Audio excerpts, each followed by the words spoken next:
It's my first time to set foot in Israel, and thank God I don't have to part the Red Sea, cross any desert, or battle my way to get here like the ancient Jews, Arabs, and Crusaders had to.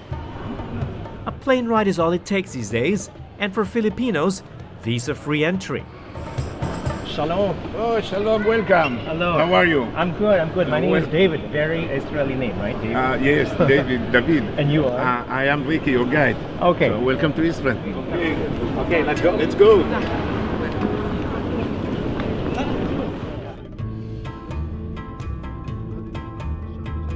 Ricky Grunewald is my personal guide on this journey, and like many Jews of his generation, he was born outside the country, Uruguay, in the case of Ricky.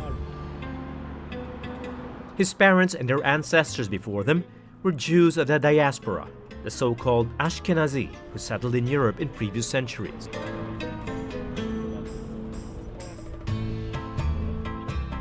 The modern state of Israel is an infant compared to its biblical origins, founded in 1948 by Jews of the diaspora returning to their homeland from Europe, North Africa, and the Middle East.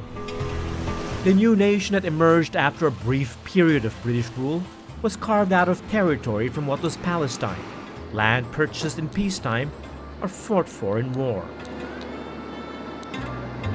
The country's population today is overwhelmingly Jewish, with an Israeli Arab minority and an even smaller ethnic Druze community. That's not counting Palestinians, the Arab, Muslim, and Christians who live in what the UN calls Israeli-occupied territories of the West Bank and the Gaza Strip, disputed lands outside the internationally recognized borders of Israel. The story is complicated and controversial, and clearly I'm oversimplifying the generations-old conflict.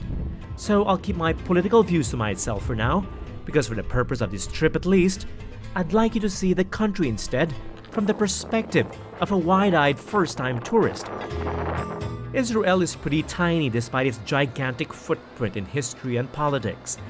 But it's a size, plus a wide and modern road network that make traveling by car ideal. Just over an hour from Tel Aviv, where we landed, to Haifa, the historic northern port city. Haifa is Israel's third largest city and the center of its high-tech industry. And from above Mount Carmel, you get a fantastic bird's-eye view of its modern port facilities.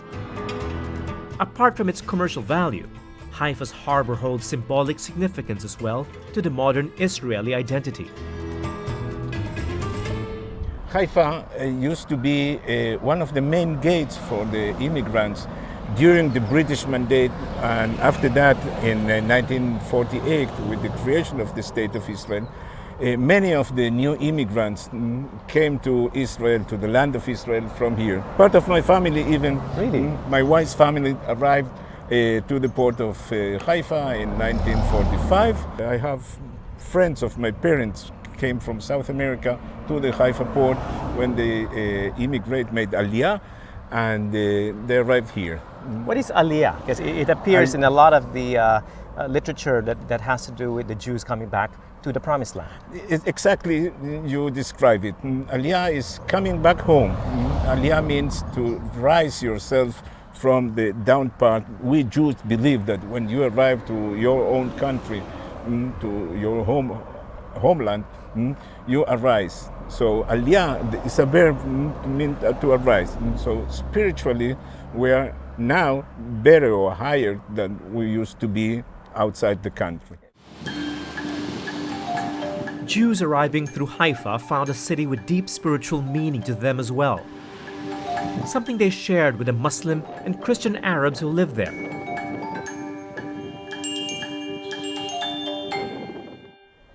Mount Carmel is a good example of how the three Abrahamic religions, Islam, Judaism, and Christianity, often revere the same holy locations. These three faiths believe that Mount Carmel is one of the holiest of mountains there is. It was here that the prophet Elijah preached. It was here where the Carmelite order was founded. And even the Baha'i religion, a global religion, has its most holy shrine over here.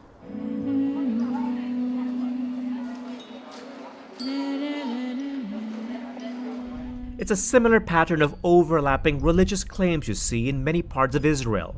though compared to the violence of the past, in Haifa today, it's a peaceful rivalry.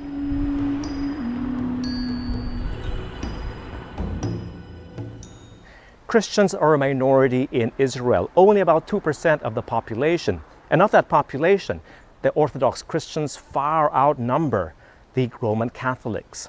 But here in Haifa, you really feel the presence of Catholicism.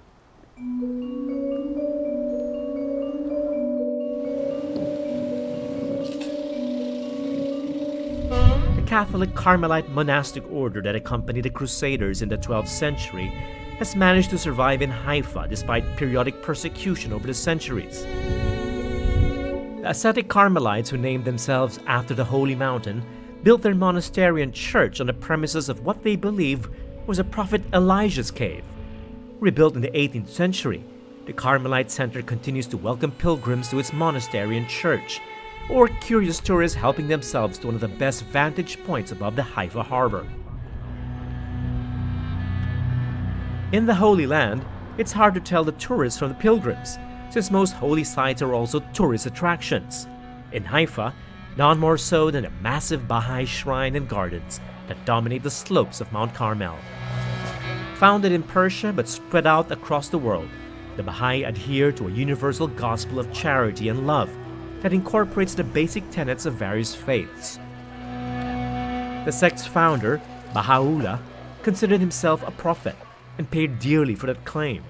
He was imprisoned and died in the port city of Akko, just up the coast from Haifa along the Mediterranean Sea. Both cities share a long history of interreligious rivalry, though the local Muslim, Christian, and Jewish communities have since learned to live together peacefully. In medieval times, however, Akko often changed hands within the Christian Crusader Knights and Arab Muslim armies, a legacy that's still visible in the city's skyline and streets.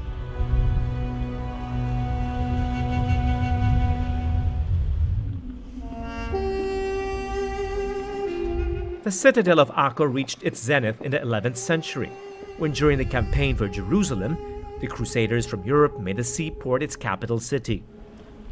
Renamed Saint-Jean d'Acre, the fortified citadel was home to legendary Crusader orders like the Knights Templars, the Teutonic Knights, and the Knights Hospitallers. Kings Richard the Lionheart of England and St. Louis IX of France were based in Acre during their fanatical conquest of the Holy Land.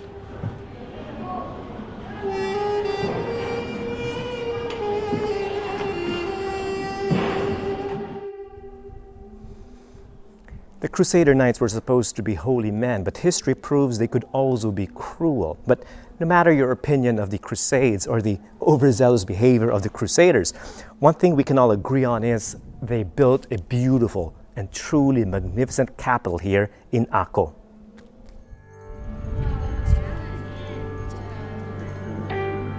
The Crusader Citadel, a UNESCO World Heritage Site, was only recently unearthed in the 1950s.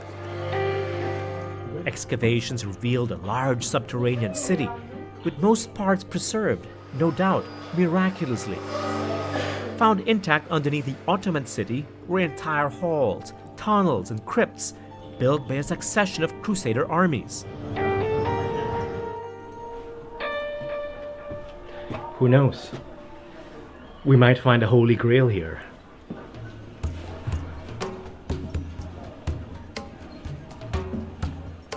To this day, archaeologists continue to uncover new and exciting discoveries. This 350-meter-long secret tunnel built by the Templar Knights, an escape route presumably, was chanced upon in 1994 accidentally.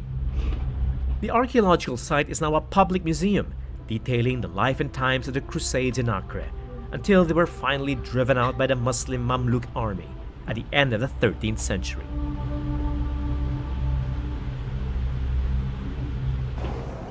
When the Crusaders finally left Akko for good, the city fell back into Arab hands and later into the hands of the Ottoman Turks. Today, Islam is still very much the dominant religion, at least in the historic quarter of Akko.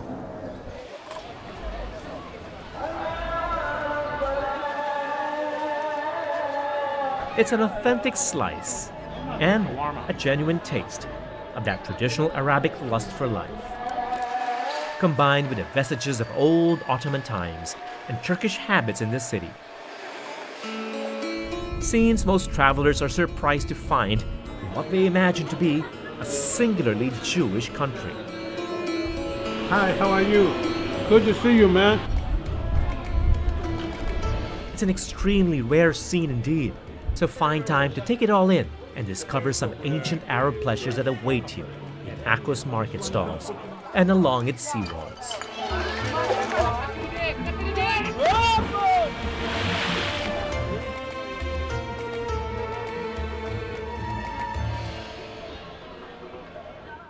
Images of uprisings, of attacks, and walls being built continue to color our judgment about the relationship between Jews and Arabs. No doubt those images are real, they do exist, but here in Akko it's a different story. Jews and Arabs have proven they can coexist peacefully.